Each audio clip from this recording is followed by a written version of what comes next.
आओ हम यहोवा के लिए ऊंचे स्वर से गाएं और अपने उद्धार की चट्टान का जय जयकार करें। यहोवा के लिए नया गीत गाओ, हे सारी पृथ्वी के लोगों, यहोवा के लिए गाओ। हम धन्यवाद करते हुए उसके सम्मुख आएं और भजन गाते हुए उसका जय जयकार करें, क्योंकि यहोवा महान ईश्वर है और वो सब देवताओं के ऊपर महान राजा है। पृथ्वी के गहरे स्थान उसी के हाथ के बनाए हुए हैं और पहाड़ों की चोटियां भी उसी के हाथ की रची हुई हैं।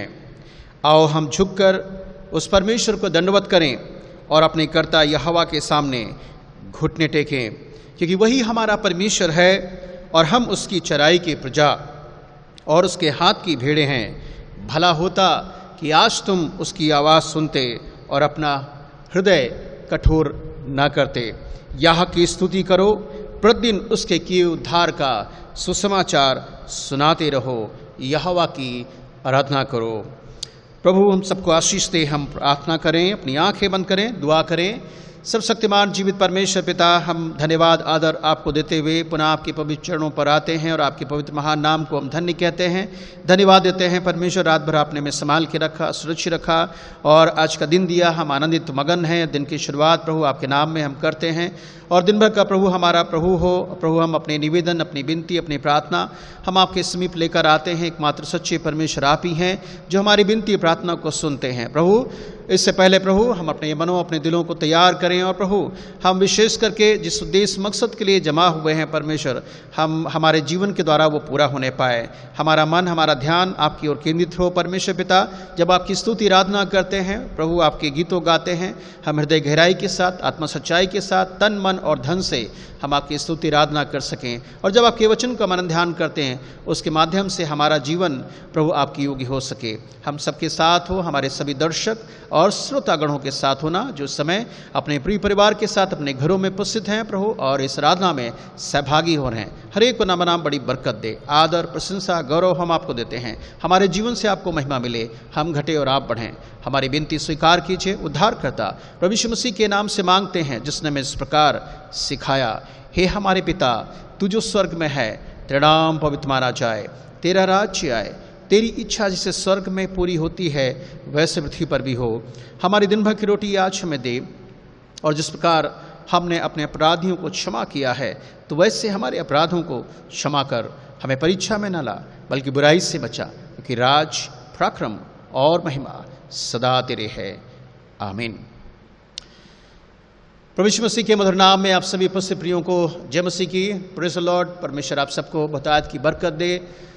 आज के इस पवित्र आराधना में आप सभी हमारे प्रियो जितने श्रोतागण हैं, दर्शक हैं, इस कार्यक्रम में सहभागी हो रहे हैं, आप सभी प्रियों का हार्दिक अभिनंदन, स्वागत है। परमेश्वर आप सबको बहुतायत की बरकत प्रदान करे और आपका जीवन धन्य हो। निरंतर प्रभु के प्रेम में, विश्वास योग्यता में, संगति में, सिद्धता में बढ़ते जाएं, जिससे आने वाले समय में परमेश्वर आपको बहुतायत की और भी आशीष प्रदान करे। आइए इस समय हम लोग बाइबल पाठ पढ़ेंगे। आज का जो बाइबल पाठ है हमने अय्यूब की पुस्तक उसका 14 अध्याय 1 से 5 पद तक लिया है। Book of job chapter 14 versus 1 to 5, जिसके आधार पर आज का संदेश होगा। हम पढ़ेंगे। यहाँ पर लिखा अय्यूब 14 अध्याय 1 से 5। मनुष्य जो स्त्री से उत्पन्न होता है वह थोड़े दिनों का है और दुख से भरा रहता है। वह फूल के समान खिलता और फिर तोड़ा जाता है। वह छाया की रीत पर ढल जाता है और कहीं ठहरता नहीं। फिर क्या तू ऐसे पर दृष्टि लगाता है? क्या तू मुझे अपने साथ कचहरी में घसीटता है? अशुद्ध वस्तु से शुद्ध वस्तु को कौन निकाल सकता है? कोई नहीं, क्योंकि मनुष्य के दिन नियुक्त किए गए हैं और उसके महीनों की गिनती तेरे पास लिखी है और तू उसके लिए एक ऐसी सीमा बांधी है जिसे वो पार नहीं कर सकता। परमेश्वर के वचन के पढ़े जाने, सुने जाने द्वारा परमेश्वर हम सभी प्रियों को बहुतायत की आशीष प्रदान करे। इस वचन को समझने की बुद्धि और ज्ञान भी प्रभु हमें प्रदान करे। इस समय हम इससे पहले प्रभु के वचन को सुने, अपने आप को हम तैयार करें प्रभु के वचन को सुनने के लिए और हमारे साथ एक गीत गाएं प्रभु की महिमा के लिए। वंदना करते हैं, हम वंदना करते हैं। आइए इस गीत गाएं, प्रभु की महिमा करें।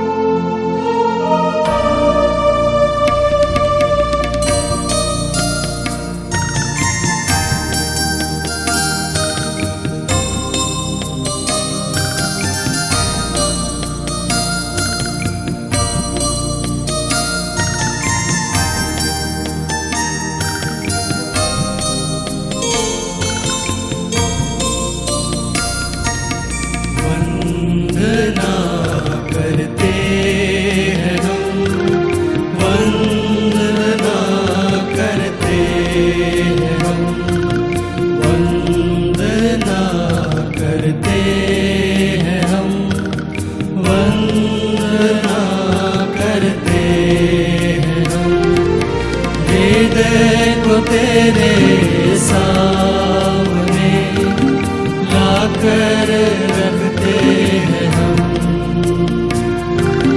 हृदय को तेरे सामने लाकर रखते हैं हम। वंदना करते हैं हम, वंदना करते हैं हम, वंदना करते हैं हम, वंदना करते हैं हम।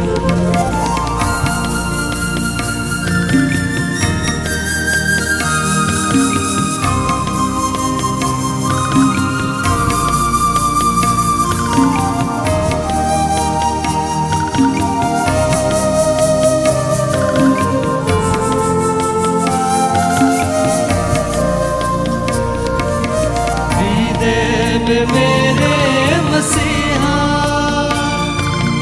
जीवन दीप जला, हृदय में मेरे मसीहा जीवन दीप जला, हृदय के पापों को धोकर प्रेम की राह दिखा, हृदय के पापों को धोकर प्रेम की राह दिखा।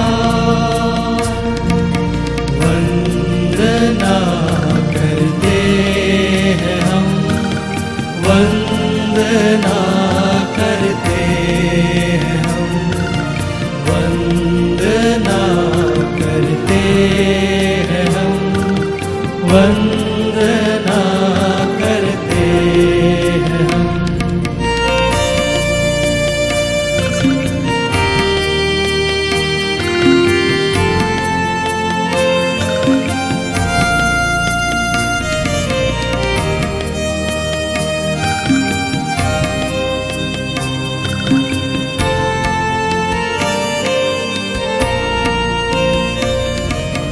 मैं हूँ निर्बल माना,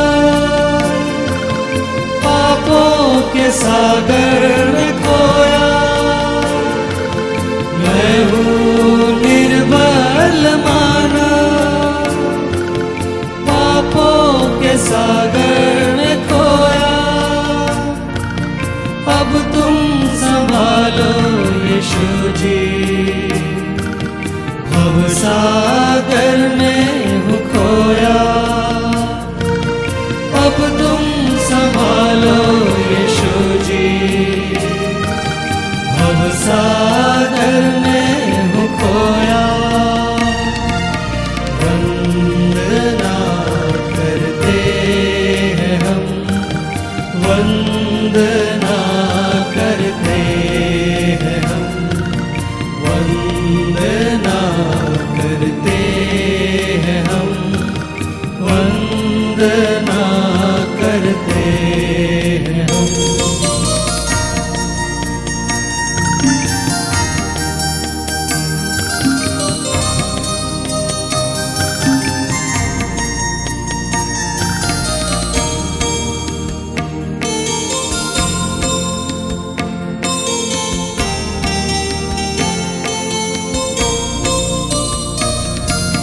शक्ति दे दो मुझको,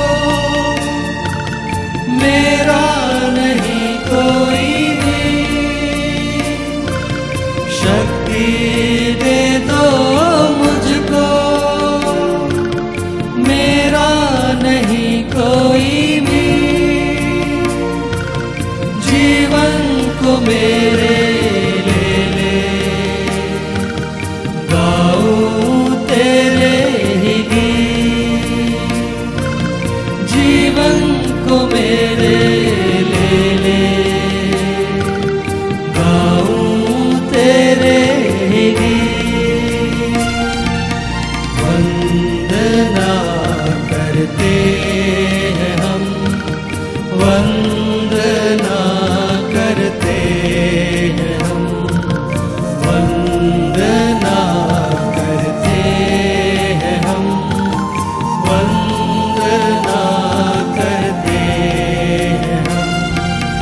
हृदय को तेरे सामने लाकर रखते हैं हम, हृदय को तेरे सामने लाकर रखते हैं हम,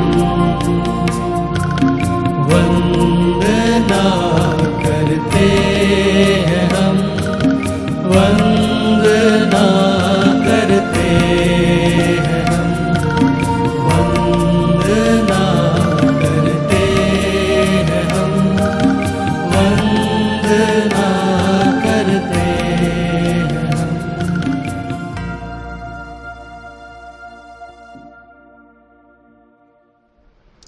इस समय हम विशेष प्रार्थना की ओर ध्यान केंद्रित करेंगे और इस विशेष प्रार्थना के लिए हम अपनी कलीसिया के सभी सदस्यों के लिए, एग्जीक्यूटिव कमेटी के लिए, एडवाइजरी कमेटी के लिए, हमारे चर्च की सभी शाखाओं के लिए, महिला समिति, युवक संघ, संडे स्कूल, चर्च स्कूल, इन सभी शाखाओं के लिए भी हम प्रार्थना करेंगे। चर्च स्टाफ के लिए भी हम प्रार्थना करेंगे। अपने देश, शहर, राज्य के लिए प्रार्थना करेंगे। हम भारत सरकार, राज्य सरकार के लिए भी प्रार्थना करेंगे। विशेष करके हम प्रार्थना करेंगे इस समय हमारी कलीसिया के बहुत सारे लोग बीमार हैं, उनके लिए भी हम प्रार्थना करेंगे। हमारे साथ इन प्रियों को याद रखें। भाई रूबन सेनापति के लिए, बहन संगीता प्रधान के लिए, बहन कुसुमलता सैमुअल के लिए, भाई पी डेविड के लिए, भाई सुंदर सेनापति के लिए, भाई सी आर दास के लिए और भाई पी के दास, इन सभी जो प्रियों के लिए जो हमारे प्रिय बीमारी की अवस्था में हैं, बिस्तर पर हैं, कुछ लोग हॉस्पिटलाइज हैं। सो प्रभु इन पर अनुग्रह करे और चंगाई दे। साथ ही साथ हम लोग प्रार्थना करेंगे। इस समय बहुत सारे लोग इस वैश्विक महामारी से देख रहे हैं, उसका संघर्ष कर रहे हैं और इसमें से बहुत सारे लोग मानसिक तनाव में, चिंताओं में हैं, बेरोजगार हैं और बहुत सारी समस्याएं उनके जीवन में हैं। परिवार के चलाने की स्थिति बड़ी दयनीय है। इसलिए सारे विषयों को हम प्रार्थना में याद रखेंगे। हम दुआ करें, अपनी आंखें बंद करें, प्रार्थना करें। सब शक्तिमान जीवित परमेश्वर पिता, हम आपके बेटे यीशु मसीह के मधुर नाम में आपकी हुजूरी में आते हैं और आपके पवित्र महान नाम को हम धन्य कहते हैं, धन्यवाद देते हैं इस बड़े सौभाग्य, इस आनंद के लिए जो बड़े अनुग्रह, बड़ी दया, बड़ी करुणा के द्वारा दिया है। बहुत सारे लोग आज के दिन को देखना चाहते थे पर अयोग्य ठहरे। धन्यवादी हैं कि आप हमें जीवितों की भूमि पर जीवित रखा है कि जीवित परमेश्वर के महान नाम को हम धन्य कह सकें। मनुष्य क्या है जो आपकी सुधि लेते हैं, या मनुष्य का पुत्र क्या है जो आपकी ताड़ना करते हैं। हमारा जीवन तो आपकी दृष्टि में कुछ भी नहीं है, फिर भी परमेश्वर आप हमें अवसर देते हैं कि आपकी हुजूरी में आए, आपकी उपस्थिति में आपको प्रभु आपकी महिमा बढ़ाए और आपकी आराधना उपासना हम कर सकें। आज की सुबह परमेश्वर पिता, हम बड़े बोझ के साथ अपनी कलीसिया के सभी सदस्यों के लिए हम प्रार्थना करते एक मन होकर प्रभु आप हमारी कलीसिया में प्रभु आशीष उड़े लें। प्रभु लोगों को मेल मिलाप का, एकता का जीवन दीजिए और तमाम जो गलतफहमियाँ, मतभेद हैं प्रभु हमारे कलीसिया से भी दूर होने पाए। परमेश्वर पिता, लोग भाईचारे के साथ और प्रेम के साथ प्रभु रह सकें, एक दूसरे के आत्मिक उन्नति का कारण बन सकें परमेश्वर पिता, और एक दूसरे के लिए प्रार्थना करें। हमारी प्रार्थना है परमेश्वर पिता, हमारी कलीसिया निरंतर बढ़े और आपकी महिमा का कारण हो। इस समय एग्जीक्यूटिव कमेटी, एडवाइजरी कमेटी के लिए भी हम प्रार्थना करते हैं। प्रभु अपने कार्य सेवा के लिए रखा है, प्रभु अपने ज्ञान में, समझ में, डर भय में प्रभु आगे बढ़ाएं। जो भी डिसीजन, निर्णय लें, आपकी अगुवाई, आपके मार्गदर्शन में लेने वाले हो सके प्रभु आप उनके साथ हो। हमारी जो चर्च की सभी शाखाओं के लिए परमेश्वर हम प्रार्थना करते हैं, उन सभी शाखाओं को भी आशीष प्रदान कीजिए। उनके लीडर, उनके अगुओं के साथ होना परमेश्वर, जो जिम्मेदारियां दी हैं वो गंभीरता से आने वाले समय में वे ले सकें और उसको पूरा कर सकें। प्रभु हमारी प्रार्थना है परमेश्वर, हमारे चर्च स्टाफ को भी आशीष प्रदान कीजिए परमेश्वर पिता। दुआ करते हैं हम अपनी भारत सरकार, राज्य सरकार, जमशेदपुर के सभी प्रशासनिक अधिकारियों के लिए प्रभु, और प्रभु हम दुआ करते हैं अपने ज्ञान में, बुद्धि में भी उन्हें परिपूर्ण करना, जिससे हमारे देश का, राज्य का, शहर का संचालन प्रभु आपकी अगुवाई, आपके मार्गदर्शन में हो सकें और लोग प्रभु हमारे देश में चैन अमन के साथ अपने जीवन को निर्वाह कर सकें। इस समय प्रभु हम अपनी कलीसिया के उन तमाम बीमार भाई बहनों के लिए प्रार्थना करते हैं जो बीमारी की अवस्था में, जिनके नाम लिए गए हैं प्रभु आपने सुना है, जाना है प्रभु। हम हर एक के लिए प्रभु एक मन होकर के प्रभु मांग लेते हैं उनकी चंगाई के लिए, उनकी हर निर्बलता, दुर्बलता, असहायपन, लाचारी, लाइलाज बीमारी, उनके कष्ट, पीड़ा प्रभु आपके नाम में उनके जीवन से दूर हों, वे स्वस्थ होकर आपको धन्यवाद दे सकें प्रभु, गवाही कारण बने और कह सकें प्रभु महान परमेश्वर है। हम प्रार्थना करते हैं उनकी दयनीय दशा पर आप दया करें परमेश्वर पिता। सुख दुख उनके साथ हुई है, उनकी भौतिक आत्मिक अवस्थाओं की पूर्ति करना परमेश्वर पिता। हम प्रार्थना करते इस समय जो इस वैश्विक महामारी का सामना कर रहे हैं, बहुत सारे लोग बेरोजगार हैं परमेश्वर, और प्रभु उनकी जीविका घर का चलाने का समस्या है। हमारी प्रार्थना है परमेश्वर आप उनके लिए उपाय करें और उपयुक्त समय पर प्रभु आप उनके लिए एक योजना प्रभु आपकी ओर से हो सके परमेश्वर पिता, जिससे वो प्रभु जो उनकी समस्या का निदान और समाधान हो सके। बहुत सारे मानसिक तनाव में हैं और प्रभु चिंता में हैं, प्रभु हमारी प्रार्थना है उन्हें भी आप छुटकारा दें, उनकी भी समस्या का समाधान करें और वे मानसिक तनाव से चिंताओं से निकल कर बाहर आ सकें। जीवित परमेश्वर आपको वे जान सकें और अपना जीवन धन्य बना सके। हमारी प्रार्थना है और आपके नाम में प्रभु हम उनके लिए प्रार्थना करते हैं, हर एक बंधन प्रभु आपके नाम में खुल जाए प्रभु परमेश्वर पिता। हम प्रार्थना करते हैं हमारे देश पर प्रभु अपना अनुग्रह करें, आने वाले समय में आर्थिक स्थिति सही हो, स्थिर हो परमेश्वर पिता, और रोजगार के सुनहरे अवसर हमारे देश में लोगों को मिल सकें परमेश्वर पिता। हम यही प्रार्थना करते हैं और समस्या का निदान समाधान हो सके और इस महामारी से भी निजात मिल सके परमेश्वर पिता। हम प्रार्थना करते हैं इस समय विशेषकर हमारे देश के सोल्जर्स, उन सभी के साथ होना जो बॉर्डर पर तैनात हैं, उनकी रक्षा हिफाजत करना, प्रभु उनको सुरक्षा प्रदान करना और उनके परिवार को। हम इसी प्रकार प्रभु आपके दास दासियों के लिए, पास्टर प्रचारक के लिए, इवंजलिस्ट के लिए, सेवक सेवकाओं के लिए प्रार्थना करते हैं। प्रभु उन सभी प्रियों पर अपना अनुग्रह करें और साथ ही साथ सभी कलीसियाओं के लिए, स्थानीय हो चाहे वैश्विक कलीसिया हों, सभी के लिए हम प्रार्थना करते हैं। उन सभी विश्वासी गणों पर प्रभु अपना अनुग्रह और अपनी आशीष लेना, उनकी भी भौतिक आत्मिक अवस्थाओं को पूर्ति करना और अपनी विश्वास योग्यता में बना रखना। प्रभु आपके दासों पर अपना अनुग्रह करना और प्रभु उनको दुख सताव जोखिम में प्रभु उनको संभालना, सुरक्षा देना, उनकी सेवा को आशीषित फलवंत करना परमेश्वर पिता। हम प्रार्थना करते हैं आने वाले समय में परमेश्वर आपकी महिमा बढ़ाई उनके जीवन के द्वारा हो सके। निरंतर प्रभु हम आपकी अगुवाई और आपके मार्गदर्शन में हम चल सकें, हमारा जीवन आपको ग्रहण योग्य हो, हर एक के साथ हो प्रभु। जब हम आपके वचन की ओर अपन ध्यान केंद्रित करते हैं परमेश्वर, सुनने के कान दीजिए, समझने की बुद्धि दीजिए और ग्रहण करने वाला हृदय दीजिए। बीते दिनों में प्रभु जिन्होंने अपने परिवार प्रियों में अपने प्रियों को खोया है, हम उनको भी स्मरण करते हैं, उन्हें तसल्ली, इत्मीनान, शांति, सांत्वना प्रदान करना परमेश्वर पिता।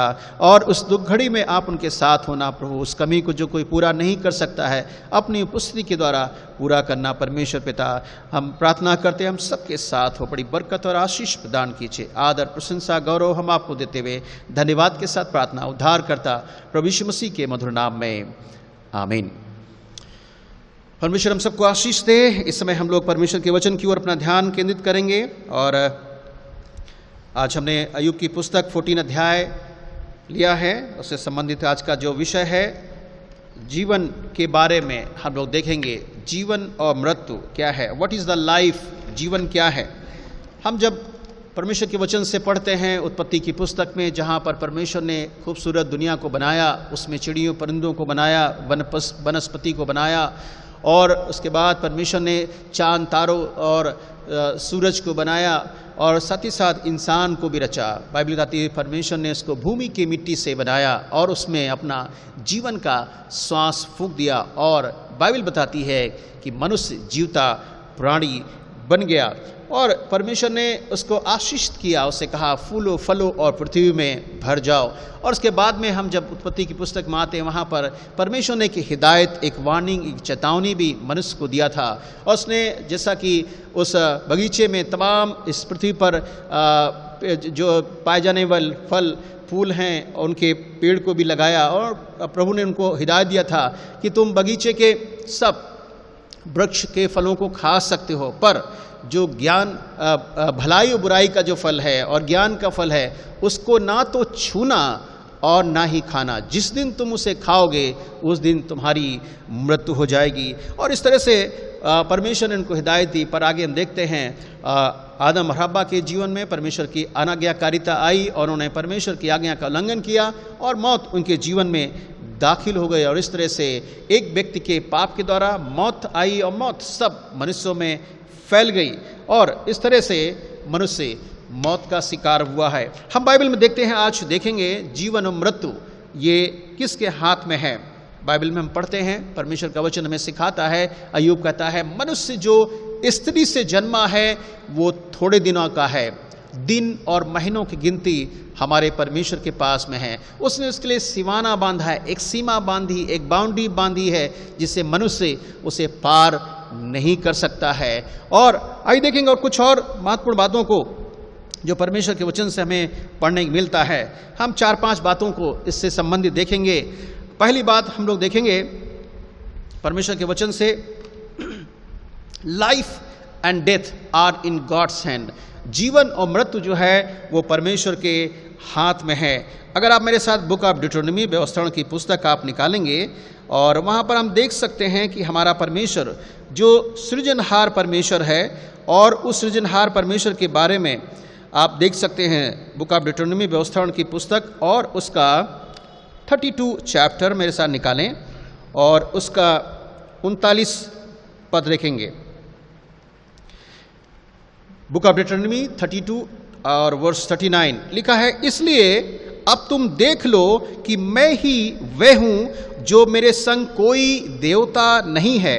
मैं ही मार डालता हूँ और मैं ही जिलाता भी हूँ, मैं ही घायल करता हूँ और मैं ही चंगा करता हूँ, और मेरे हाथ से कोई छुड़ा नहीं सकता। मेरे प्रियो, हम देख सकते हैं ये जो वचन मूसा के माध्यम से लिखा है। मूसा एक गीत लिखता है। गीत इसलिए लिखता है कि परमेश्वर ने उसे जो विजयी दी है और तमाम उपलब्धियां उससे प्राप्त की, और उस गीत में परमेश्वर का गुणानुवाद करता है, परमेश्वर की महानता का वर्णन करता है, और उस गीत में ये भी बताता है मनुष्य का जीवन और मृत्यु दोनों उसके हाथ में हैं। जिसको चाहता है वो जीवन देता है और जिसको चाहता है वो उसको मृत्यु देता है। मूसा बताना चाहता है कि परमेश्वर ने उसके जीवन पर अनुग्रह किया और उसके लोगों पर अनुग्रह किया। मिस्र की गुलामी में से उन सबको सुरक्षित बचा के ले आया, पर मिस्री लोग मारे गए। सो परमेश्वर के हाथ में जीवन और मृत्यु है, और इसलिए इस बात को यहाँ पर इस्राएलियों को बताता है और कहना चाहता है वही परमेश्वर है और उसके तुल्य कोई ईश्वर नहीं है। यहाँ एक शब्द और इस्तेमाल कर, there is none other God before him. उसके सिवा और कोई ईश्वर है ही नहीं, और वही उसके हाथ में जीवन और मृत्यु दोनों पाए जाते हैं। वही कहता है वो घायल भी करता है और वो चंगा भी करता है। और मनुष्य के हाथ से मनुष्य जो है अपनी शक्ति के द्वारा, अपनी काबिलियत के द्वारा, अपनी बुद्धि के द्वारा परमेश्वर के चंगुल से छूट नहीं सकता है। परमेश्वर के अनुग्रह जब तक ना उसके जीवन में हो, और इसलिए मूसा कहता है our life and death in God's hand. हमारा जीवन और मृत्यु जो है वो परमेश्वर के हाथ में है। इस बात को सैमुएल भी अपनी पुस्तक में 2 अध्याय में, अगर आप पहले सैमुएल में पढ़ेंगे तो वहाँ पर भी वो सैमुएल भी लिखा है, यहोवा मारता भी है और यहोवा जिंदा भी करता है, जिलाता भी है। सो हमने पहली बात देखी कि हमारा जीवन और मृत्यु परमेश्वर के हाथ में है, क्योंकि परमेश्वर ने उत्पत्ति की पुस्तक में पहले ही कह दिया था कि जिस दिन तुम उस भले और भलाई बुराई का और वृक्ष का फल खाओगे उस दिन तुम्हारी मृत्यु हो जाएगी, और अगर तुम उससे बचे रहोगे तो तुम्हें जीवन मिलेगा। सो मेरे प्रियो, हम वहाँ पर देखते हैं कि परमेश्वर ने पहले उनको वार्न किया था, आगाह दिया था, चेतावनी दिया था, पर शैतान के जीवन में कड़वे बीज बो देता है, परमेश्वर की सच्चाई पर पर्दा डाल देता है और उनकी आंखों को भी बंद कर देता है कि वे सच्चाई को ना जान सकें, और इसलिए उन्होंने परमेश्वर की आज्ञा का उल्लंघन किया, पाप में पड़े और मृत्यु उनके जीवन में आई और मौत का ये वायरस लोगों में फैल गया। सो हम दूसरी बात यहाँ देखेंगे। दूसरा बात हम देखेंगे कि मनुष्य जो है अपना समय नहीं जानता है। मेरे प्रियो, हम और आप जो है अपने समय के बारे में नहीं जानते हैं। हम आज चल फिर रहे हैं, खा पी रहे हैं, परिवार के साथ ऐश कर रहे हैं, हम भ्रमण पर जा रहे हैं, यात्रा पर जा रहे हैं, बड़ी खुशहाली मना रहे हैं, परिवार के साथ जन्म दिवस की पार्टी और शादी की वर्षगांठ और अपनी सफलताओं की वर्षगांठ, सफलताओं के बारे में भी हम बस सेलिब्रेट करते हैं। पर पता नहीं किस समय आंधी का एक झोंका आता है, अचानक एक झोंका आता है और सब कुछ तहस नहस हो जाता है। परमेश्वर का वचन कहता है हम अपने जीवन में बड़ी भक्ति भय के साथ अपने जीवन को निर्वाह करें। आइए देखेंगे दाऊद कुछ कहता है। वो परमेश्वर के वचन में भजन संहिता 39 अध्याय अगर आप पढ़ेंगे तो वहां लिखा है, कहता है हे परमेश्वर मुझे इस योग्य बना कि मैं जान सकूं कि मेरा समय कितना रहेगा, मेरा अंत कैसा होगा, मैं कितने समय तक मैं धरातल पर रहूंगा, मैं कितने महीने, साल और कितने दिनों तक मैं जिंदा रहूंगा। दाऊद ये प्रार्थना करता है, पर वो भी जान नहीं पाया। मेरे प्रियो, बाइबल बताती है हमारा समय हमें नहीं मालूम है किस समय हो, इसलिए मनुष्य हमारे अपने समय को नहीं जानता है कि किस समय क्या होगा। आइए एक वचन देखेंगे हम लोग, बुक ऑफ एक्लियास्टिकस, सबोदेशक की पुस्तक, और उसका 9 अध्याय आप मेरे साथ निकालेंगे और उसका 12 पद। यहां पर हम देखें, लिखा है क्योंकि मनुष्य अपना समय नहीं जानता। ध्यान से सुनिएगा, लिखा है जैसे मछलियां दुखदाई जाल में फंस जाती हैं वैसे, और चिड़िए फंदे में फंस जाते हैं, वैसे ही मनुष्य दुखदाई समय में जो उन पर अचानक आ पड़ता है फंस जाते हैं। बहुत गंभीर बात सुलेमान इस लिखता है अपने जीवन काल में। उसने बहुत सारी उपलब्धियां प्राप्त की, पर उसको मालूम था कि मौत का आना निश्चित है। मनुष्य का समय नहीं मालूम है, वो भी बहुत प्रयास किया जानने के लिए, पर मेरे प्रियो मैं समझता हूं कि वो भी अयोग्य रहा कि कब वो संसार से कूच करेगा। कि अय्यूब तो पहले कह देता है, बता देना चाहता है, कहता है मनुष्य के दिन नियुक्त किए गए हैं, उसके लिए सीमा बांधी गई है, उसके लिए एक बाउंड्री खींची गई है, और उसकी समय सीमा परमेश्वर के पास में है। दाऊद यहां कहता है, हे प्रभु ऐसा कर मुझे मालूम हो जाए कि मेरा अंत कब होगा और कि मैं कैसा जन हूं, मैं कैसा अनित्य जन हूं। सो यहां पर देखते हैं मनुष्य अपना समय नहीं जानता है कि what going to happen today and what going to happen tomorrow and the days to come. So मेरे प्रियो, इसलिए हम संसार में जब तक हैं हम प्रभु के भय में, भक्ति में, विश्वास योग्यता में बने रहें। हमें नहीं मालूम हमारा किस समय हमारा बुलावा आ जाए। बहुत सारे लोगों को अपने जीवन काल में जानते होंगे, उनके जीवन में बहुत सारी खुशहाली और आशीष से उनका परिवार भरा पूरा, पर अचानक एक ऐसा तूफान आता है, एक ऐसा झोंका उनके जीवन में आता है कि सब कुछ बिखर जाता है। इसलिए प्रभु परमेश्वर का वचन हमें बताता है हम बड़ी बुद्धिमानी के साथ प्रभु के भय में अपने जीवन को निर्वाह करें और अपने आप को परमेश्वर की उपस्थिति में रखें, परमेश्वर की नज़दीकी में रखें, क्योंकि हमें नहीं मालूम किस समय हमारा बुलावा आ जाए। क्योंकि एक दिन तो हमें यहाँ से कूच करना है, पर यह नहीं मालूम है किस दिन कूच करना है। परमेश्वर हमारे जीवन को जानता है, बेहतर रीत से जानता है। तीसरी बात हम लोग देखेंगे जो परमेश्वर के वचन से, वो ये है, our days are in God's hand. हमारा जो समय है वो परमेश्वर के हाथों में है। अय्यूब अपनी पुस्तक में लिखता है कि दिन और महीनों की गिनती परमेश्वर तो तेरे पास ही है, तूने वो कैलेंडर को वो बनाया है और उस कैलेंडर में सब कुछ लिखा हुआ है। वो कैलेंडर हम देख सकते हैं मगर हम जान नहीं सकते हैं उसमें भेद क्या है। संसारी कैलेंडर जो आज मनुष्य ने बनाए हैं वो हम अपने घरों में लगाते हैं, उन दिनों को गिनते हैं, तारीखों गिनते हैं, उसमें नोट भी करते हैं, उसमें तमाम चीज़ों को लिखते हैं कि आने वाले समय में हम जन्म दिवस मनाएंगे, हम वर्षगांठ मनाएंगे, शादी की सालगिरह मनाएंगे और अपने रिटायरमेंट की खुशियाँ मनाएंगे, घर खरीदा है उसी खुशियाँ मनाएंगे, गाड़ी खरीदी इसी खुशियां मनाएंगे। पर आप नहीं जानते हैं, बाइबल कहती है don't boast for tomorrow because you do not know what going to happen tomorrow. कल के दिन में हम घमंड ना करें क्योंकि कल के बारे में हम नहीं जानते हैं कल क्या होगा। इसलिए हम बड़ी समझदारी के साथ, बुद्धिमानी के साथ, परमेश्वर की अगुवाई में, परमेश्वर के नियंत्रण में, परमेश्वर के मार्गदर्शन में अपने जीवन को निर्वाह करें और हम अपना जीवन परमेश्वर के हाथों में दें, क्योंकि बाइबल बताती है हमारा समय जो है वो परमेश्वर के हाथों में है।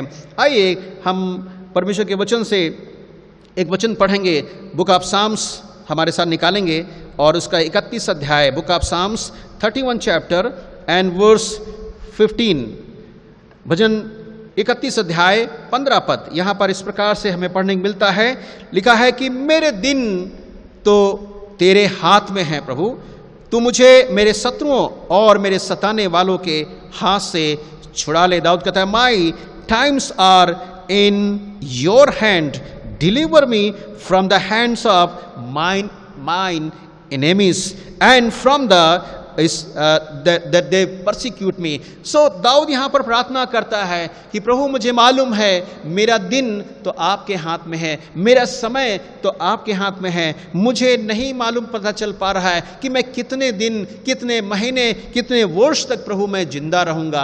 प्रभु आप जानते हैं, इसलिए मैं अपने दिनों को, अपने महीनों को, अपने वर्ष को आपके हाथों में समर्पित करता हूं। प्रभु अपनी अगुवाई में मुझे चला, अपने भय में चला। और इसलिए दाऊद प्रार्थना भी करता है कि प्रभु मुझे बुद्धि दे, जिससे बुद्धिमानी के साथ मैं अपने जीवन को निर्वाह कर सकूं। सो परमेश्वर हमारा प्रभु परमेश्वर है जो हमारे दिनों को, महीनों को, सालों को वो जानता है। उसके पास वो कैलेंडर जो बनाया है वो उसमें सब कुछ लिखा है, हमारी अवधि, हमारे समय कब पूरा होगा। इसलिए प्रियो वचन के द्वारा मैं उत्साहित करना चाहता हूं कि अपना जीवन बड़े भक्ति भय के साथ इस संसार में व्यतीत करें, परमेश्वर का आदर करें, अपना घनिष्ठ संबंध परमेश्वर के साथ बनाएं, अपना जीवन परमेश्वर के लिए डेडिकेट करें और अपने परिवार के लिए, अपने प्रियोजनों के लिए आप निरंतर प्रार्थना करें कि प्रभु उनको भी बुद्धि वे ज्ञान दे और वे भी आपके प्रभु के भय में वे अपने जीवन को निर्वाह कर सकें। हम लोग चौथी बात देखेंगे, लिखा है, चौथी बात हम लोग देखेंगे, मौत के बाद इंसान का क्या होता है। जब मृत्यु आती है तो इंसान का क्या होता है। हम उत्पत्ति की पुस्तक जब पढ़ते हैं, जहाँ पर परमेश्वर ने आदम को बड़ी खूबसूरती से मिट्टी से बनाया, वो समय कैसा होगा, वो पहलू कैसा होगा जब परमेश्वर ने इस मिट्टी को लिया होगा, उसको गूंधा होगा और उसको किस तरह से उसको एक लोई तरह बनाया होगा, फिर उसको आकार दिया होगा और उसका ढांचा बनाया। और जब देखा कि वो जब बना चुका पर उसमें कोई हलचल नहीं है, उसमें कोई कार्य करने की कोई क्रिया उसमें नहीं है, तब परमेश्वर ने देखा, तब उसमें अपना जीवन का श्वास फूंक दिया उसके नथनों में। बाइबल बताती है आदम जीवित प्राणी बन गया, उसके अंदर कार्य करने की क्षमता आ गई, वो क्रियाशील हो गया, कार्य करना आरंभ कर दिया। और क्यों? क्योंकि परमेश्वर ने उसे अद्भुत बनाया, अनोखा बनाया। और इसलिए परमेश्वर का वचन कहता है जब इंसान की मृत्यु आती है तो कहा जाता है, उत्पत्ति 3 अध्याय में अगर आप पढ़ेंगे तो लिखा है तू मनुष्य मिट्टी ही है क्योंकि तू मिट्टी में से निकाला गया है। ध्यान दीजिए, यहां पर मूसा इस बात को बताना चाहता है परमेश्वर के लोगों को कि इंसान मिट्टी है और मिट्टी से ही बनाया गया है और उसका अंत कैसा होगा। आगे कहता है अंत में तू मिट्टी में ही मिल जाएगा। सो मेरे प्रियो, हम अपने जीवन के बारे में सोचें कि हमारी उत्पत्ति मिट्टी से हुई है और मिट्टी में मिल जाएंगे। हम देखते हैं कि जब हमारा इस संसार में जब हम रहते हैं तो जब तक हम जिंदा रहते हैं तब लोग हमें अपने नाम से पुकारते हैं, अलग अलग निक नेम भी हमें और आपको देते हैं। पर आपको मालूम है जब मनुष्य की मृत्यु हो जाती है, जब प्राण पखेरु हो जाते हैं, जब आत्मा से निकल जाती है, तब मनुष्य उसका नाम क्या देते हैं। मैं आपके सामने कुछ बताना चाहता हूं। जिस वक्त हमारी मृत्यु होती है उसकी पहचान एक मिट्टी में बदल जाती है। और लोग क्या कहते हैं? मिट्टी मीन्स बॉडी।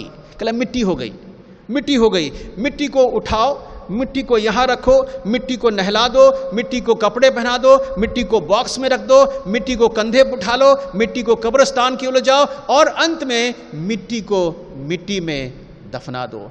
मेरे प्रियो, एक व्यक्ति ने जो अपनी संसार में एक पहचान बनाई हो, उसको अंत में लोग क्या नाम देते हैं और वो मिट्टी शब्द उसको दिया जाता है। सो मेरे प्रियो, हम जाने और अपने जीवन के बारे में पहचाने, हम प्रभु की भक्ति में, विश्वास योग्यता में बने। बाइबल बताती है तो मिट्टी से निकाला गया है, अंत में मिट्टी में ही मिल जाएगा।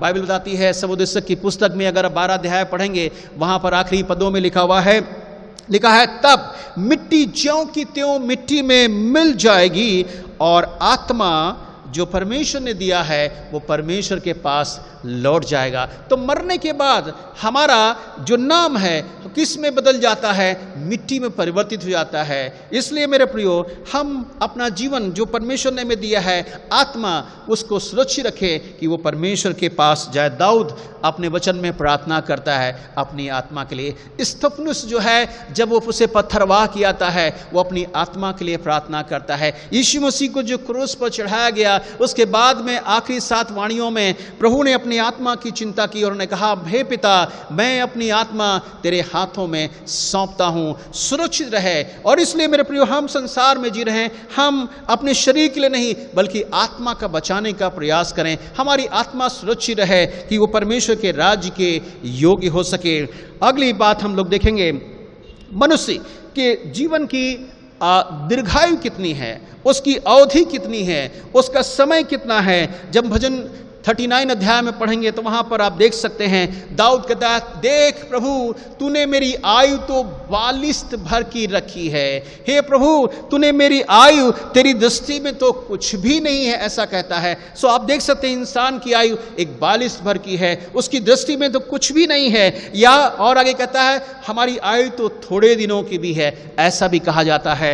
आगे हम भजन 102 अध्याय में अगर आप पढ़ेंगे तो वहां पर भी आप इसको देख सकते हैं। वहां कहता है, मनुष्य का जीवन एक धुएं के समान है, मनुष्य का जीवन एक छाया के समान है, मनुष्य का जीवन एक भाप के समान है, मनुष्य का जीवन एक श्वास के समान है, मनुष्य का जीवन एक पानी के बुलबुले के समान है, मनुष्य का जीवन एक जलती हुई कैंडल जिसे बोलते हैं लौ की मानिंद है।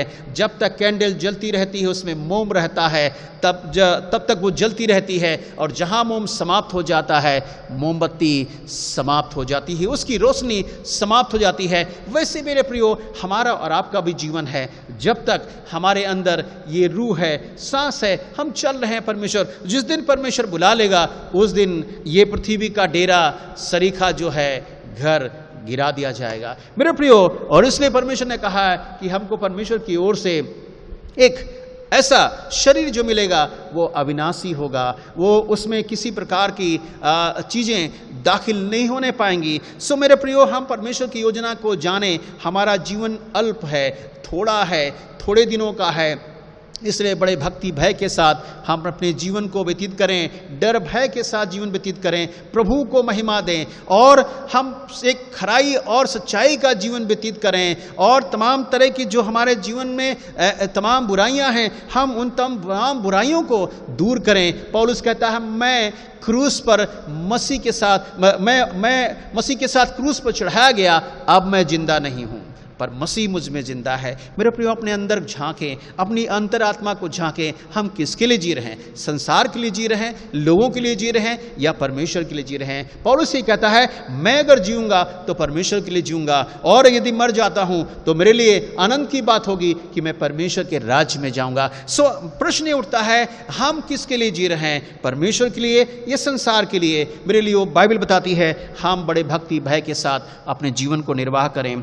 अगली बात हम देखेंगे, मौत जो है वो मनुष्य की दुश्मन है, पर एक दिन इस मौत को नाश किया जाएगा। मौत जो है वो एक बैरी है, मनुष्य का जो है बैरी है, दुश्मन है। परमेश्वर उसे एक दिन नाश करेगा। जब हम पहला कुरिन्थियों की पुस्तक में पढ़ते हैं तो वहां पर हम देख सकते हैं 26 पद में, वहां पर आप पढ़ेंगे मेरे साथ, 1 कुरिन्थियंस चैप्टर 1 21 पद को हम लोग देख लेंगे। 1 कुरिन्थियंस और उसका 15 अध्याय मेरे साथ निकालेंगे जल्दी से, और पहले हम लोग 26 पद देखेंगे, उसके बाद एक और पद देखेंगे। 26 पद लिखा है, सबसे अंतिम बैरी जो नाश किया जाएगा वो मृत्यु है। 54 पद देखेंगे, जल्दी से हम निकालेंगे 54 पद। उसमें क्या लिखा हुआ है? और ये जब ये नाशवान अविनाश को पहन लेगा और मरणहार अमरता को पहन लेगा, तब वो वचन जो लिखा है पूरा हो जाएगा कि जय ने मृत्यु को निगल लिया है। सो परमेश्वर इस मृत्यु को हरा देगा, और वो कहेगा, हे मृत्यु तेरी जय कहाँ रही, हे मृत्यु तेरा डंक कहाँ रहा। परमेश्वर उस पर जय जयकार करेगा। सो बाइबल बताती है कि परमेश्वर ये जो मनुष्य का दुश्मन मौत है उसको परमेश्वर एक दिन नाश करेगा। बाइबल बताती है, जितने लोग मौत के भय से जीवन के दासत्व में फंसे थे, लिखा है, उन्हें वो छुड़ा लेगा। इब्रानियों की पुस्तक में ऐसा लिखा है, जितने लोग मौत के डर से जीवन की गुलामी में या उसके दासत्व में फंसे थे, परमेश्वर एक दिन उनको छुड़ा देगा और छुटकारा उन्हें देगा। परमेश्वर उस पर जय जयकार करेगा। उस मृत्यु पर लिखा है, जय ने मृत्यु को निगल लिया है। सो मेरे प्रियो, परमेश्वर एक दिन मौत का नाश करेगा और उस दिन कितना आनंद और धन्य दिन होगा कि हम और आप जब परमेश्वर आएगा, पुनरुत्थान के जो भागीदार होंगे वे परमेश्वर के साथ बादलों पर उठाए जाएंगे और उस समय हम और आप जो जीवित रहेंगे, बचे रहेंगे, लिखा बदल जाएंगे। हम बदल जाएंगे, मतलब ये हमारा शरीर जो है मिट्टी से बना है, ये यहीं छोड़ना पड़ेगा। और बाइबल बताती है तब परमेश्वर हमको ये जो मरणहार शरीर है अमरता में परिवर्तित हो जाएगा। Will receive a glorious body from the Lord. हम लोग परमेश्वर की द्वारा, ये परमेश्वर के माध्यम से एक अमरता का, एक महिमा में शरीर हम प्राप्त करेंगे जो प्रभु यीशु मसीह ने प्राप्त किया था। सो बाइबल में बताती है कि मेरे प्रियो, जीवन और मृत्यु जो है वो परमेश्वर के हाथ में है। एक और बात हम लोग जल्दी से देखेंगे, लिखा है अंत में मौत से हमें जिलाया जाएगा। मेरे प्रियो, जब हम संसार से, अगर प्रभु यीशु मसीह नहीं आते हैं, जब तक हम अगर जिंदा हैं संसार में, अगर आ जाते हैं तो हम परिवर्तित हो जाएंगे, और जब तक नहीं, अगर अब हमारा बुलावा आ जाता है, यदि हम कब्र में चले जाते हैं, सो मेरे प्रिय, एक दिन हमारे लिए जीवित धन्यासा परमेश्वर ने दी है उनके लिए जिन्होंने अपने जीवन को सिक्योर कर लिया है, जिन्होंने अपना नाम जीवन की पुस्तक में लिखा लिया है, वे परमेश्वर के उस राज्य के उत्तराधिकारी होंगे। आइए देखेंगे परमेश्वर का वचन क्या कहता है। जल्दी से हम लोग पहला कुरिन्थियों और उसका 15 अध्याय मेरे साथ निकालेंगे। उस पद को हम देख रहे थे, 1 कुरिन्थियंस 15 अध्याय और 51 पद से देखेंगे। लिखा है 15 अध्याय पर पहला कुरिन्थियों का और 51 और 52 पद। देखो, मैं तुम्हें भेद की बात कहता हूं कि हम सब तो नहीं सोएंगे, परंतु सब बदल जाएंगे। ध्यान दीजिए, ये कब कह रहा है? जब प्रभु यीशु मसीह का दूसरा आगमन होगा, तुरही फूकी जाएगी, सौ ललकार प्रधान का शब्द होगा, और लिखा है उस समय जब हम और आप जो है बचे रहेंगे, उस समय मरेंगे नहीं, बल्कि लिखा है सोएंगे नहीं, पर हम परिवर्तित हो जाएंगे। इंग्लिश में लिखा है but we shall be changed, हम बदल जाएंगे। तो वो कितना धन्य दिन होगा। और आगे लिखा है और ये क्षण भर में होगा, पलक मारते ही पिछली तुरही फूंकी जाएगी, क्योंकि तुरही फूंकी जाएगी और मुर्दे अविनाशी दशा में उठाए जाएंगे और हम बदल जाएंगे। सो मेरे प्रियो, एक परमेश्वर का दास पौलुस बड़े भेद की बात हमारे सामने रखता है और वो बताना चाहता है कि मौत को हमें, जो मौत आएगी उसमें से हमें जिलाया जाएगा, जगाया जाएगा। इसलिए बाइबल कहती है धन्य है जो प्रभु में सोते हैं, वे जगाए जाएंगे, उठाए जाएंगे। सो हमारा परिवर्तन होगा, हमारा बदलाव होगा। फिलिपियों की पत्री में कहा है हमारी दीनहीन देह को वो बदल देगा और अपनी महिमा की देह को वो हमें प्रदान करेगा। सो मेरे प्रियो, वो कितना धन्य दिन होगा जब परमेश्वर हमें अवसर देगा, परमेश्वर हमको परिवर्तित करेगा, परमेश्वर हमको बदल देगा, ये मरणहार शरीर अमरता को पहन लेगा। सो ऐसे इस योग्य हम अब जीवन जिए, ऐसा हम चाल चलें संसार में। इसलिए बाइबल कहती है ध्यान से देखो कैसी चाल चलते हो, बुद्धिमान निर्बुद्धियों की नहीं पर बुद्धिमानों की नहीं, हम अपने जीवन को निर्वाह करें। आखिरी बात जो मैं आपके सामने बता करके मैं विराम देना चाहूँगा, वो है हमारा जो है पुनरुत्थान जो होगा, दो प्रकार का पुनरुत्थान होगा। वो कितने प्रकार का होगा? हम यूहन्ना रचित सुसमाचार और उसका 5 अध्याय 28 पद में हम लोग देख सकते हैं। Book gospel according to John और उसका 5 अध्याय 28 पद में लिखेंगे, 5 का 28 और 29 में, जिन्होंने भलाई की है वे जीवन के पुनरुत्थान के लिए जी उठेंगे। ध्यान दीजिए, जिन्होंने संसार में भलाई की है, लोगों के साथ में अच्छाई का जीवन किया है, दूसरों के लिए आत्मिक उन्नति का कारण बने हैं, दूसरों की खैर मकदम की है, दूसरों की सुधि ली है, और लिखा है वे लोग भलाई के जीवन के पुनरुत्थान के लिए जी उठेंगे। पर दूसरी बात ध्यान से सुनिएगा, दूसरा पुनरुत्थान कौन है? ये पहला पुनरुत्थान जिन्होंने भलाई की है उनके जीवन का पुनरुत्थान होगा, पर दूसरा पुनरुत्थान एक और है, लिखा है पर जिन्होंने बुराई की है वे दंड के पुनरुत्थान के लिए जिलाए जाएंगे। मेरे प्रियो, जिन्होंने बुराई की है, घरों को बिगाड़ा है, घरों को तबाह किया है, लोगों को नीचा दिखाया है, लोगों के अगेंस्ट में षड्यंत्र रचा है, लोगों के साथ में गलत बातें की हैं, अफवाहें की हैं, तमाम तरह से बुरा भला उनको बोला है, बाइबल बताती है वे लोग इस दंड के पुनरुत्थान के भागीदार होंगे। बाइबल बताती है मेरे प्रियो, वो बड़ा भयानक दिन होगा, वो बड़ा खतरनाक समय होगा। दंड मीन्स इटर्नल फायर, अनंत दंड जो है वो आग का दंड होगा। बाइबल कहती है जिस किसी का नाम उस जीवन की पुस्तक में लिखा हुआ नहीं मिला, वो आग के गंधक में, आग के कुंड में वे फेंक दिए जाएंगे। आप समझ रहे हैं कि उनकी कद्र कोई नहीं होगी, उसमें डाल दी जाएंगे। कोरोना महामारी में जो लोग संघर्ष किए, लिखा परिजनों ने उनको देख नहीं पाया, उनके चेहरे को नहीं देख पाया, लोग उन्होंने कहाँ उनको दफन कर दिया। मेरे एक समय आएगा, परमेश्वर जब हमारा न्याय करेगा, यदि हम भलाई के साथ जीवन जिए हैं, अच्छाई का जीवन जिया है, भक्ति का जीवन जिया है, विश्वास योग्यता का जीवन जिया है, परमेश्वर के लिए जिए हैं, तो हम लिखा है जीवन के पुनरुत्थान के भागीदार होंगे। यदि हमने बुराई की है, गलत काम किया है, संसार के लिए जिए हैं, लोगों के लिए जिया है, लोगों के मध्य में सुंदर नाम कमाने के लिए हम गलत काम किए हो, लिखा है वे लोग दंड के पुनरुत्थान के भागीदार होंगे। निर्णय आपके हाथ में है। हम निर्णय कौन सा लेंगे, कैसा जीवन जी रहे हैं, भलाई का जीवन या बुराई का जीवन। इसलिए बाइबल में चेतावनी देता है, कल के बारे में तो घमंड ना करना, क्योंकि तू कल के बारे में नहीं जानता है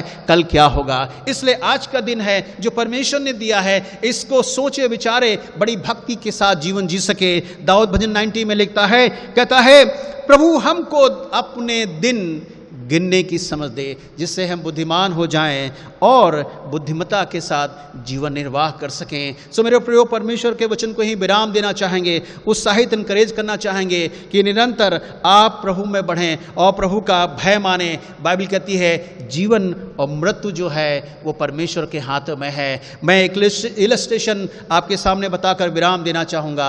आप सिकंदर महान के बारे में सुना होगा, उसे अलेक्जेंडर द ग्रेट भी कहते हैं। सिकंदर महान जो है बड़ी उपलब्धियां प्राप्त की, बड़ा उसका नाम फेमस है, इतिहास में उसका नाम सुनहरे अक्षरों से लिखा गया है। बड़े सारे उसने युद्ध किए, बहुत सारे वो धन संपत्ति को अर्जित किया और बहुत सारी चीज़ों भारत में भी आया। और मेरे प्रियो, उस तरह से और अंत में उसको मालूम पड़ गया ये जो कुछ हमने अर्जित किया है वो सब व्यर्थ ही व्यर्थ है। और उसको ये मालूम हुआ कि एक दिन मौत आना निश्चित है। इसलिए उसने निर्णय किया, उसने अपनी 3 ख्वाहिश को पूरा करना चाहता था और उसने अपने महामंत्री को बुलाया अपने पास। उसने कहा कि मुझे मालूम है जो कुछ मैंने यश और वैभव और गुडविल ख्याति प्राप्त की है, ये सब कुछ मेरे साथ नहीं जाएगी, ये सब कुछ यहीं दफन हो जाएगी। पर वो बताना चाहता है मेरी 3 इच्छाओं को पूरा करना। पहली इच्छा वो पूरा करना कि जिन वैद्यों ने, जिन डॉक्टरों ने मेरा इलाज किया था, उनको बोलना कि मेरे जनाजे में वे शामिल होंगे, वे कंधा देंगे, जिससे लोग जान सके इन वैद्यों ने भी उस व्यक्ति को वो बीमारी से अच्छा नहीं कर पाया। सो मौत जीवन जो है वो परमेश्वर के हाथ में है, डॉक्टर भी जो है नहीं बचा सकते। इसलिए राजा सिकंदर द ग्रेट ने यही कहा कि उन वैद्यों से कहना कि मेरी जनाजे में वो कंधा दें, जिससे लोग जाने कि जिसने इलाज किया था वो भी सिकंदर महान को नहीं बचा सका। दूसरी इच्छा उसकी यो थी, उसने कहा कि जो कुछ मैंने जमा किया है, मेरी जो धन संपत्ति है, हीरे जवाहरात हैं, जब मेरा जनाजा निकाला जाए उस रास्ते तक वो फैला दिया जाए, जिससे लोग जाने कि वो भी उसके जीवन को बचा नहीं सका, संसारिक संपत्ति उसको जीवन को बचा नहीं पाई।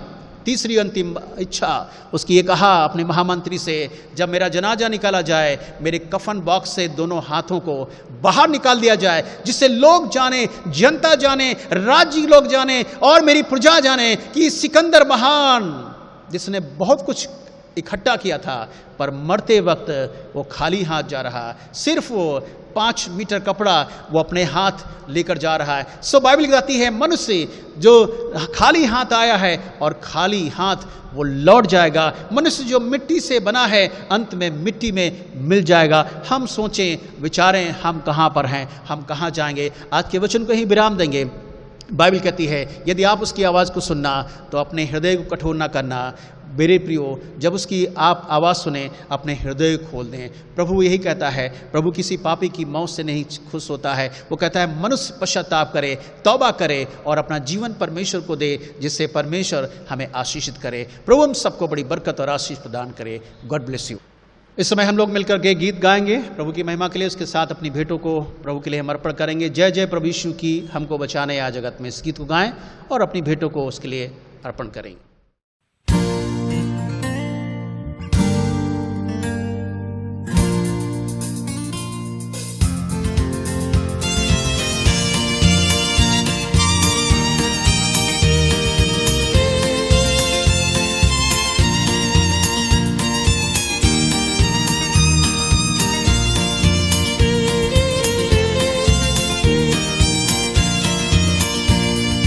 जय जय प्रभु यीशु की, जय जय प्रभु यीशु की, हमको बचाने आया जगत में, उसकी स्तुति करो। आहा हा हा हा हा हालेलुया, ओ हो होशाना, ला ला ला ला ला ला, हालेलुया आमीन। जय जय प्रभु यीशु की, जय जय प्रभु यीशु की, हमको बचाने आया जगत में, उसकी स्तुति करो। आहा हा हा हा हा हालेलुया, ओ हो होशाना, ला ला ला ला ला ला, हालेलुया आमीन।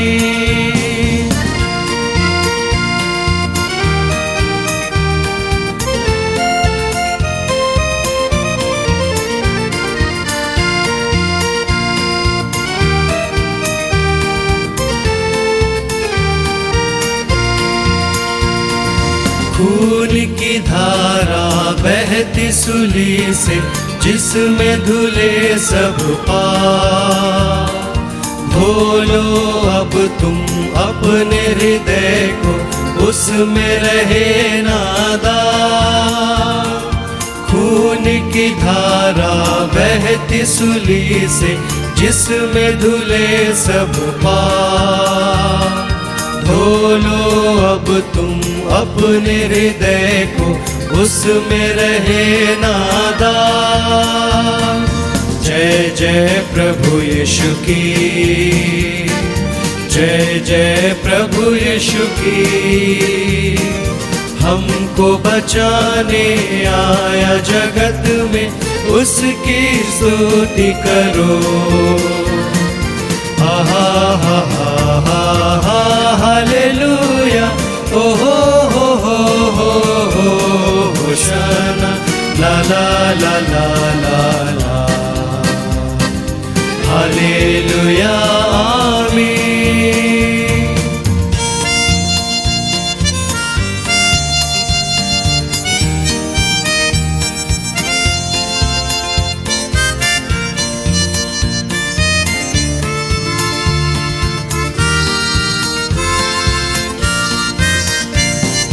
वापस आता मेरा प्रभु जी, ले जाएगा साथ। आशा मेरी अब तो यही है, चलो तुम मेरे साथ। वापस आता मेरा प्रभु जी, ले जाएगा साथ। आशा मेरी अब तो यही है, चलो तुम मेरे साथ। जय जय प्रभु यीशु की, जय जय प्रभु यीशु की, हमको बचाने आया जगत में, उसकी स्तुति करो। आहा हा हा हा हा हालेलुया, ओ हो होशाना, ला ला ला ला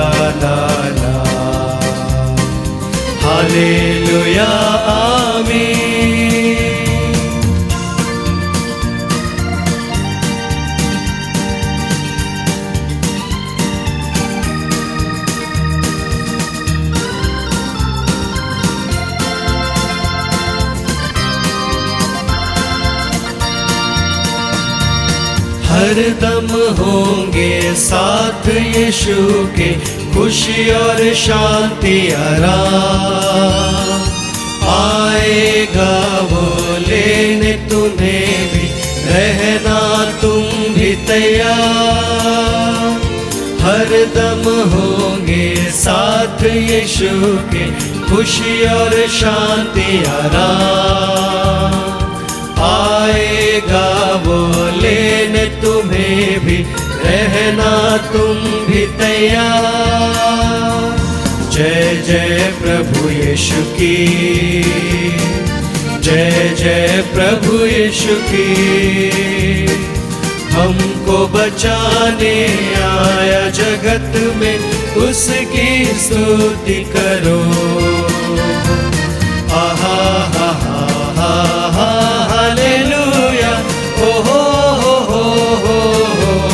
होशाना, ला ला ला ला ला ला,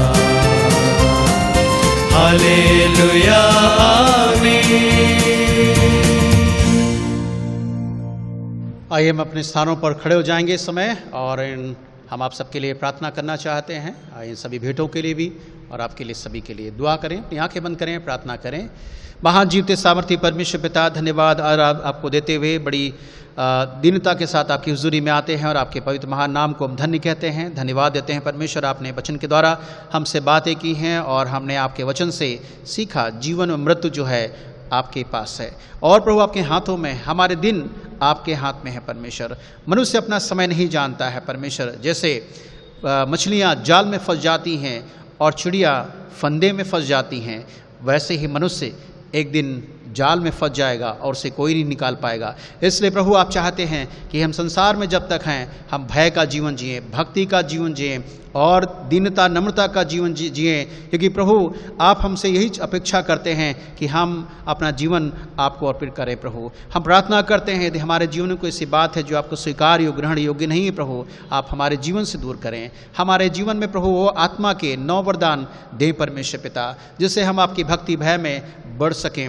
हमारी प्रार्थना है परमेश्वर, वचन हमारे जीवन ढले, 100 गुना फलवंत हो। हम दुआ करते हैं इस समय विशेष करके प्रभु आपके इन भेंटों के लिए प्रभु, जो आपके लोगों ने अपनी कमाई से, कमी से, घटी से, बढ़ती से जैसे भी दिया है, आप इसे स्वीकार कीजिए। खर्च प्रभु आपकी सेवा के लिए खर्च किया जाए। देने वालों को बहुतायत की आशीष प्रदान कीजिए। आने वाले समय में प्रभु और भी प्रभु हमें आशीषित करें, जिससे हम आपके लिए और भी खर्च कर सकें। हम सबके साथ हो, बड़ी बरकत दे परमेश्वर। जितने श्रोतागण हैं, दर्शक, उन सबके साथ होना। आने वाला दिन, आने वाला समय प्रभु आपकी महिमा का कारण हो। धन्यवाद के साथ प्रार्थना उद्धारकर्ता प्रभु यीशु मसीह के मधुर मीठे नाम में, आमीन। डॉक्टर जी,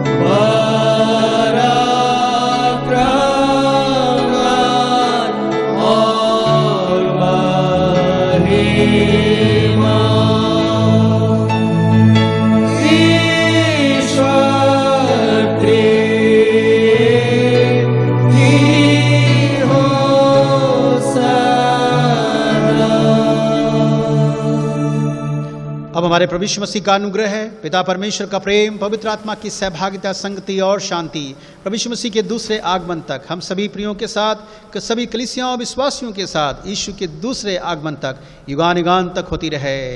आमीन।